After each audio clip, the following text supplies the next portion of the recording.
जब मैं उस रात घर पहुंचा तो मेरी पत्नी मेरा इंतज़ार कर रही थी। उसने हम दोनों के लिए डिनर परोसा। मैंने उसका हाथ पकड़कर कहा, मुझे तुमसे कुछ कहना है। वह नीचे बैठ गई और खामोशी के साथ मेरी तरफ देखने लगी। मैंने उसकी आंखों में एक अजीब सा दर्द महसूस किया। मैं कश्मकश में था। मुझे समझ नहीं आ रहा था कि मैं अपना मुंह कैसे खोलूं, लेकिन मुझे उसे बताना था कि मेरी ज़िंदगी और दिमाग में क्या चल रहा है। मुझे उसे बताना था कि मुझे तलाक चाहिए। मैंने शांति से इस बात को उसके आगे रखा। वह मेरी बातों से नाराज़ नहीं लग रही थी, बल्कि उसने धीरे से मुझसे पूछा, क्यों? मैंने उसके सवाल से परहेज किया, तब इससे वह नाराज़ हो गई। उसने अपने हाथ में पकड़ी चम्मच फेंक दी और मुझ पर चिल्लाई, तुम जानवर हो। उस रात हमने आपस में बात नहीं की। वह पूरी रात रोती रही। मुझे पता था कि वह जानना चाहती थी कि हमारी शादीशुदा ज़िंदगी को क्या हुआ था, लेकिन मैं शायद ही उसे कोई संतोषजनक उत्तर दे पाता। मैं उसे कैसे बताता कि जिस दिल में पहले उसका घर था, उस पर अब टीना का राज है। मैं अब उससे प्यार नहीं करता था, मुझे बस उस पर दया आती थी। अपराध बोध की गहरी भावना के साथ मैंने एक तलाक के समझौते का पेपर तैयार किया, जिसमें कहा गया था कि वह हमारा घर, हमारी कार और मेरी कंपनी की 30% हिस्सेदारी की मालकिन होगी। जब उसको मैंने वो पेपर दिए तो उसने पल भर उस पर नज़र डाली और फिर उसके टुकड़े टुकड़े कर दिए। जिस स्त्री ने अपने जीवन के 10 वर्ष मेरे साथ बिताए थे, वह अब अजनबी सी लगने लगी थी।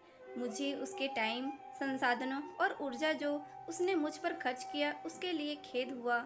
लेकिन मैंने जो कहा था, मैं उसे वापस नहीं ले सकता था, क्योंकि मैं टीना से बहुत प्यार करता था। अंत में वह मेरे सामने जोर जोर से रोई, जिसकी मुझे उम्मीद थी। मेरे लिए उसका रोना वास्तव में एक तरह की रिहाई जैसा था। तलाक का विचार, जिसने मुझे कई हफ्तों से परेशान किया था, अब और मजबूत और स्पष्ट अपनी मंजिल को पाने को लग रहा था। अगले दिन मैं बहुत देर से घर वापस आया और देखा कि वह मेज पर कुछ लिख रही है। मैंने रात का खाना नहीं खाया और सीधे सोने चला गया और बहुत तेजी से सो गया, क्योंकि मैं टीना के साथ एक व्यस्त दिन के बाद थक गया था। जब मैं उठा तब भी वह टेबल पर लिख रही थी। मुझे परवाह नहीं थी, इसलिए मैं पलट गया और फिर सो गया। सुबह उसने अपनी तलाक की शर्तें मुझे बताई। वह मुझसे कुछ नहीं चाहती थी, लेकिन तलाक से पहले उसे 1 महीने का नोटिस चाहिए था। उसने अनुरोध किया कि उस 1 महीने में हम दोनों यथासंभव सामान्य जीवन जीने के लिए संघर्ष करें। इसके लिए उसके कारण सरल थे। हमारे बेटे की 1 महीने में परीक्षा थी और वह हमारी टूटी हुई शादी से उसे मेंटली डिस्टर्ब नहीं करना चाहती थी। यह तो मुझे भी मंजूर था। बेटा तो हम दोनों का था, लेकिन उसके पास एक और शर्त थी। उसने मुझे याद करने के लिए कहा कि कैसे मैं उसे अपनी शादी के दिन दुल्हन के कमरे में ले गया था। उसने रिक्वेस्ट किया कि इस 1 महीने तक मैं हर दिन उसे अपने बेडरूम से सामने के दरवाजे तक ले जाऊं। मुझे लगा कि वह पागल हो रही है, लेकिन हमारे साथ में बीतने वाले अंतिम दिनों को सहन किया जा सके और कोई ड्रामा क्रिएट न हो, इसलिए मैंने उसका अजीब अनुरोध स्वीकार कर लिया। मैंने टीना को अपनी पत्नी की तलाक की शर्तों के बारे में बताया। वह जोर से हंसी और उसे लगा यह सच में पागलपन है। कोई फर्क नहीं पड़ता कि वह कौन सी चालें चलती है, उसे तलाक का सामना करना ही पड़ेगा, उसने तिरस्कार पूर्वक कहा। अगले दिन 1 महीने का नोटिस पीरियड शुरू हो गया।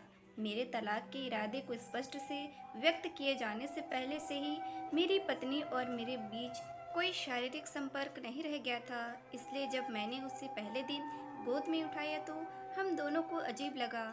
हमारे बेटे ने हमारे पीछे ताली बजाई। डैडी ने मम्मी को गोद में लिया है। उसके शब्दों ने मुझ में एक दर्द की भावना जगाई। शयन कक्ष से बैठक कक्ष तक, फिर दरवाजे तक। मैं उसे गोद में लेकर 10 मिनट से अधिक चला। उसने आंखें बंद की और धीरे से कहा, हमारे बेटे को तलाक के बारे में मत बताना। मैंने सिर हिलाया, कुछ परेशानी महसूस कर रहा था। मैंने उसे दरवाजे के बाहर नीचे उतार दिया। वह काम पर जाने के लिए बस की प्रतीक्षा करने लगी। मैं ऑफिस के लिए अकेला चला गया। दूसरे दिन हम दोनों ने काफ़ी आसानी से एक्टिंग कर ली। वह मेरे सीने पर झुक गई। मैं उसके ब्लाउज की खुशबू सूंघ सकता था। मुझे एहसास हुआ कि मैंने इस महिला को लंबे समय से ध्यान से नहीं देखा था। मुझे एहसास हुआ अब वह जवान नहीं रही थी। उसके चेहरे पर कम सही लेकिन झुर्रियाँ आ गई थी। उसके बाल सफ़ेद हो रहे थे। हमारी शादी से उस पर बुरा प्रभाव पड़ा है। एक मिनट के लिए मैंने सोचा कि मैंने उसके साथ क्या कर दिया है। चौथे दिन जब मैंने उसे उठाया तो मुझे आत्मीयता की वापसी का आभास हुआ। अरे, यह वही महिला है जिसने मुझे अपनी ज़िंदगी के 10 अमूल्य साल दिए हैं। पाँचवें और छठे दिन मैंने महसूस किया कि हमारे बीच एक कुरूपता की भावना फिर से बढ़ रही है। मैंने टीना को इस बारे में नहीं बताया। जैसे जैसे दिन बीतते गए मेरे लिए उसे उठाना आसान हो गया। मैंने सोचा शायद प्रतिदिन की ये कसरत ने मुझे मजबूत बना दिया। एक सुबह वह सोच रही थी कि क्या पहने। उसने बहुत सारे कपड़े पहनने की कोशिश की लेकिन उसे एक भी उपयुक्त पोशाक नहीं मिली। फिर उसने गहरी सांस ली। वो बोली, मेरे सभी कपड़े बड़े हो गए हैं। मुझे अचानक एहसास हुआ कि वह इतनी पतली हो गई है। मुझे अब समझ में आ गया कि यही असली वजह है जो मैं उसे इतनी आसानी से उठा पाता था। अचानक एक विचार ने मुझे अंदर से झकझोर दिया। उसने अपने दिल में कितना दर्द और कितना दुख दबा रखा होगा जिससे उसकी ऐसी हालत हो चली है। अब चेतना में कभी इस बारे में सोच ही नहीं सका। मैंने उसके सिर को छुआ। हमारा बेटा उसी समय अंदर आया और बोला, पापा, माँ को गोदी में उठाने का समय हो गया है। उसके लिए इस एक महीने में अपने पिता को अपनी माँ को गोदी में उठाकर ले जाते देखना उसके जीवन का एक अनिवार्य हिस्सा बन गया था। मेरी पत्नी ने हमारे बेटे को करीब आने का इशारा किया और उसे कसकर गले लगा लिया। मैंने अपना मुंह फेर लिया क्योंकि मुझे डर था कि मैं इस अंतिम समय में अपना विचार ना बदल दूं। फिर मैंने उसे अपनी बाहों में पकड़ लिया। शयन कक्ष से चलते हुए बैठक के कमरे से होते हुए दरवाजे तक उसने सौम्यता और स्वाभाविक रूप से अपने हाथ मेरी गर्दन के चारों ओर रख दिए।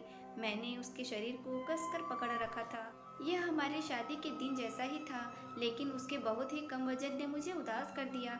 आखिरी दिन जब मैंने उसे अपनी बाहों में लिया तो मैं मुश्किल से एक कदम भी आगे बढ़ सका। हमारा बेटा स्कूल के लिए चला गया था। मैंने उसे कसकर पकड़ लिया और कहा, मैं यह नहीं देख पाया कि हमारे जीवन में इंटीमेसी की कमी हो रही है। मैं ऑफिस चला गया। दरवाज़ा बंद किए बिना तेजी से कार के अंदर बैठ गया। मुझे डर था कि थोड़ी सी देरी से भी मेरा मन बदल जाएगा। मैं वहाँ चला गया जहाँ टीना रहती थी। टीना ने दरवाज़ा खोला और मैंने उससे कहा, सॉरी टीना, मैं अपनी पत्नी को अब तलाक नहीं दे पाऊँगा। उसने मुझे आश्चर्य से देखा। वो अचंभे में थी और फिर मेरे माथे को छुआ।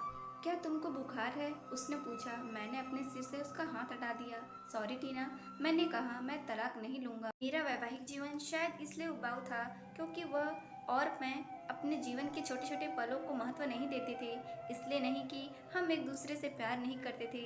अब मुझे एहसास हुआ है कि जब से मैं उसे अपनी शादी के दिन अपने घर ले आया था तब मैंने और उसने एक दूसरे से ये वादा किया था कि हम एक दूसरे का साथ तब तक नहीं छोड़ेंगे जब तक कि मौत हमें अलग न कर दे। ऐसा लग रहा था कि टीना अचानक शौक से जाग गई। उसने मुझे एक जोरदार थप्पड़ मारा और फिर दरवाजा मेरे मुंह पर पटक दिया और फुट फुट कर रोने लगी।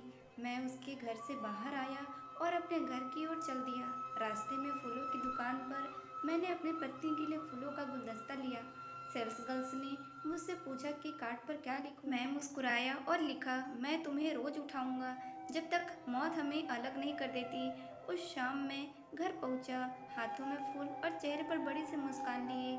मैं सीढ़ियां चढ़ा और अपनी पत्नी को बिस्तर पर पाया, मृत। मेरी पत्नी महीनों से कैंसर से लड़ रही थी और मैं टीना के साथ इतना व्यस्त था कि मैंने ध्यान नहीं दिया, नहीं महसूस किया। वह जानती थी कि वह जल्दी मर जाएगी और वह मुझे हमारे बेटे की नकारात्मक प्रतिक्रिया से बचाना चाहती थी। अगर हम तलाक के साथ आगे बढ़ते तो मेरा बेटा मुझसे पक्का नफरत करता। कम से कम हमारे बेटे की नज़र में मैं एक प्यार करने वाला पति हूँ। मैंने तो नहीं, लेकिन मेरी पत्नी ने अपना वादा आखिरी दम तक साथ निभाने का पूरी तरह से निभाया। हाँ, पूरा जीवन अब मुझे पछतावे की आग में जलना था, मगर अब अपनी आखिरी दम तक अपनी पत्नी से और भी ज़्यादा प्यार करता रहा, चाहे वो मेरे साथ नहीं थी। आपके जीवन के छोटे छोटे पल ही एक रिश्ते में वास्तव में मायने रखते हैं। यह हवेली, कार, संपत्ति, बैंक का पैसा नहीं है। ये खुशी के लिए अनुकूल माहौल बनाते हैं, लेकिन अपने आप में खुशी नहीं दे सकते। इसलिए अपने जीवन साथी के दोस्त बनने के लिए समय निकालें और एक दूसरे के लिए वो छोटे छोटे काम करें जो नवीनता पैदा करते हैं। जीवन में कई बार ऐसे लोग असफल होते हैं जिन्हें इस बात का एहसास नहीं होता कि वे सफलता के कितने करीब थे जब उन्होंने हार मान ली। तो दोस्तों, इस प्यारी सी कहानी से आपको क्या सीख मिली हमें कमेंट बॉक्स में ज़रूर बताएं, और वीडियो अच्छी लगी हो तो प्लीज़ वीडियो को लाइक करें, शेयर करें एंड